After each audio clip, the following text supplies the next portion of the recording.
that was my next question, is that communication. So a customer needs some tile work done, or they need some grout cleaned or fixed or something like that. They submit a request for work. I accept it, and then I need clarification because I want to show up as prepared as possible. What's that communication like, or the interface to communicate to the customers through the app? Yeah.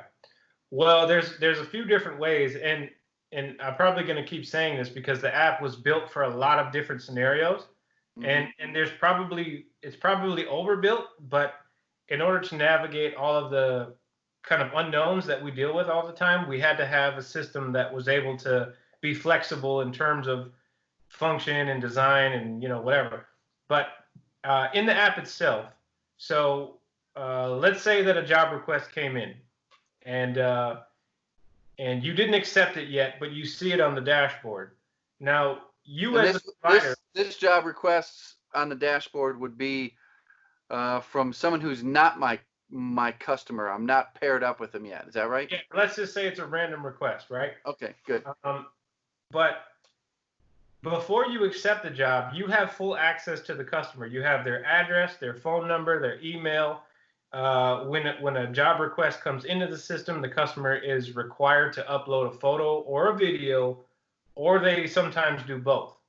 And that usually gives you enough kind of detail to look at it and say, okay, or, if you come up with a situation where you need more info, the phone number on the customer is hyperlinked in the app. So you just press a button and it auto loads and you call them. Now, let's say that you looked at a job and it looks pretty simple. You accepted it and you went back to work because you're in the middle of doing something. Until you accept the job, the customer does not have access to you, so that they don't kind of waste your time with questions and you can focus on using your hands. Because one of the main troubles is that with our line of work, we usually have a handful of tools. So, answering phones and answering emails and doing all that kind of stuff, it's not really possible to do both. But after you accept the job, there's a kind of a text message feature that opens up in the app where you can communicate directly with the customer. And so I can call them or text them. You can call them, text them, and then after you accept the job, then they can text you. So there's kind of a gateway in there where it limits the access because you're busy and your hands are tied up and you have the immediate capacity to get to that customer. Now, that might be different if you're not doing anything, but chances are you're probably, cutting tile or doing whatever you're doing. But there's another way that this feature works too. And so one of the kind of components of the app is for property managers. And we also have a process that allows tenants to book requests that the owner ends up paying for. And so the tenant can freely make the requests, the owner accepts it, and then it comes in for service, right? Now, and they would both have to be on the app, the property management company or the owner and the tenant.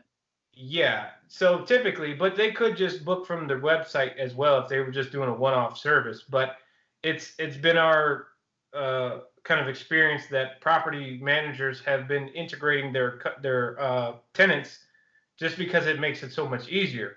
Now, this chat message feature that I was telling you about, let's say a tenant books a job and the owner accepts it and you're going to do the work and you're like, hey, I'm here, where are you at?